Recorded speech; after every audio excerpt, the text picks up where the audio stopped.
Halo. Proyek ini berhubungan dengan Anda sistem Guru Markets.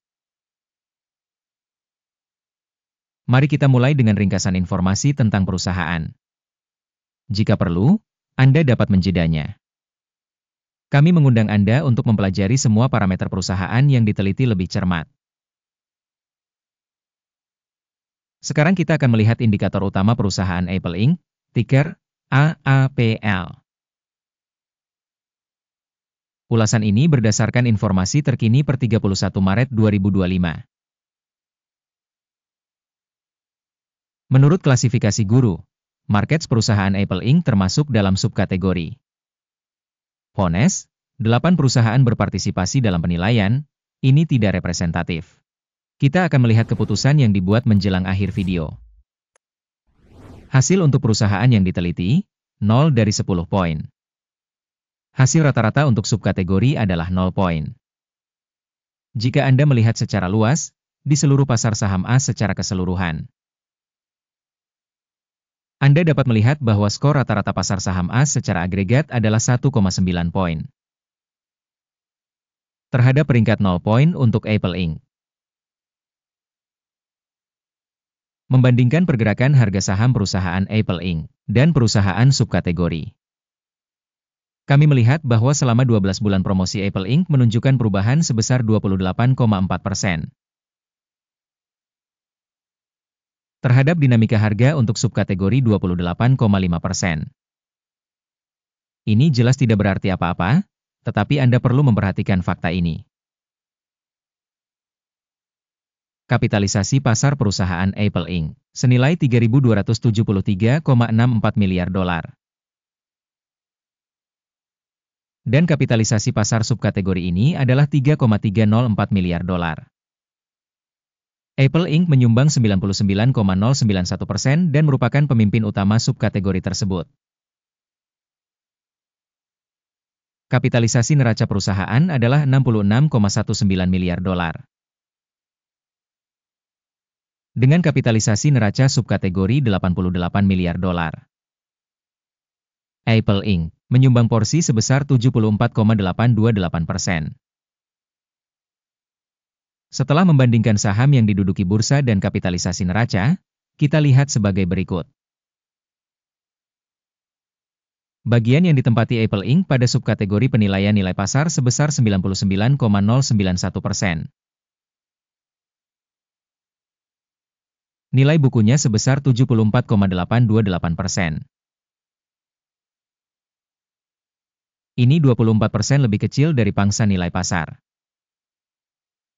Penilaian pangsa pasar perusahaan dan nilai buku subkategori, buruk, -1 poin. Kewajiban keuangan organisasi yang diteliti berjumlah $95,979 miliar.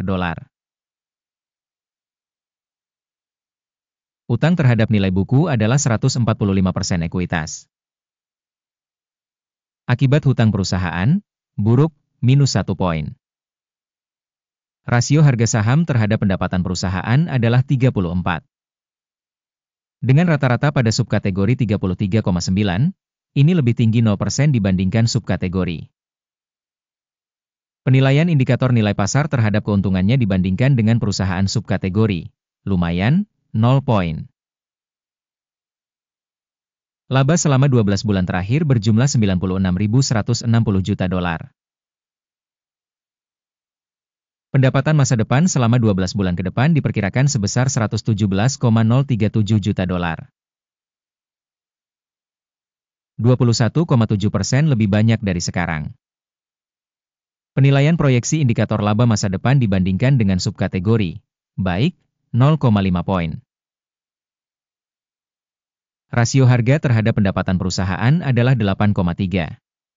Rata-rata subkategori adalah 7,9 dan ini 5% lebih tinggi dibandingkan subkategori. Penilaian harga saham perusahaan terhadap pendapatannya dibandingkan dengan indikator pada subkategori, lumayan, 0 poin. Pendapatan selama 12 bulan terakhir adalah $395.800 juta. Pendapatan masa depan untuk 12 bulan ke depan diperkirakan sementara sebesar $481,730 juta. dan ini 22% lebih banyak dibandingkan saat ini. Penilaian perkiraan indikator penjualan masa depan dibandingkan dengan indikator pada subkategori, baik, 0,5 poin. Marginnya sebesar 24,3%, dengan rata-rata pada subkategori sebesar 23,3%. Perbedaan antara rata-rata subkategori dan kinerja perusahaan adalah 1%. Penilaian profitabilitas penjualan dibandingkan dengan indikator pada subkategori, baik, 0,5 poin. Pangsa perusahaan dari segi jumlah pegawai pada subkategori tersebut sebesar 97,041%. Yang 2% lebih kecil dari pangsa kapitalisasi pasar. Dan fakta ini menunjukkan ketidakseimbangan nilai tukar organisasi saat ini Apple Inc. kemungkinan besar menuju revaluasi. Jumlah modal pasar per karyawan perusahaan adalah sebesar $19.959.000. Dan untuk subkategori $19.546.000. Perbedaan antara rata-rata subkategori dan kinerja perusahaan adalah 2,1%. Penilaian volume modal pasar perusahaan per karyawan dibandingkan dengan indikator pada subkategori, lumayan, 0 poin. Keuntungan per karyawan perusahaan adalah $586,300. Rata-rata di subkategori, $577,200. Dan selisih rata-rata subkategori dengan indikator perusahaan adalah 2%. Penilaian keuntungan setiap karyawan perusahaan dibandingkan dengan indikator pada subkategori, baik, 0,5 poin. Jumlah pendapatan per karyawan organisasi adalah $2.413.000. Menurut subkategori $2.473.000. Perbedaan antara rata-rata subkategori dan kinerja perusahaan adalah 2%. Estimasi pendapatan per karyawan dibandingkan dengan indikator pada subkategori, lumayan, 0 poin. Volume transaksi penjualan sebesar 0,9% dengan rata-rata subkategori sebesar 0,9%. Ini adalah penilaian terhadap kemungkinan terjadinya tekanan jangka pendek. Indikator RSI 14 menunjukkan tingkat 42% untuk perusahaan Apple Inc. Sedangkan untuk subkategori tingkat RSI 14 sebesar 42%. Berpotensi, sekuritas subkategori dinilai dengan cara yang sama seperti saham Apple Inc. Harga saham perusahaan saat ini adalah sekitar $218. Perkiraan konsensus untuk harga saham perusahaan adalah sekitar $254. Dinamika harga aktual dan perkiraan konsensus sekitar 16%. Mari kita lihat tabel pesanan, tersedia untuk Anda. Tautan ke sana ada di komentar yang disematkan.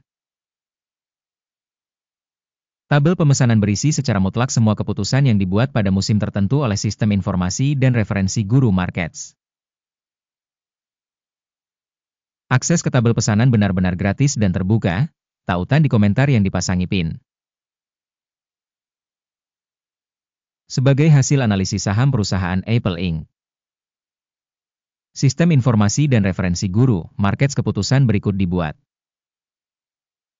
Jangan open order, karena video saat ini adalah review. Terima kasih banyak kepada Anda semua yang telah menonton sampai akhir dan menggunakan sistem informasi dan referensi Guru Markets.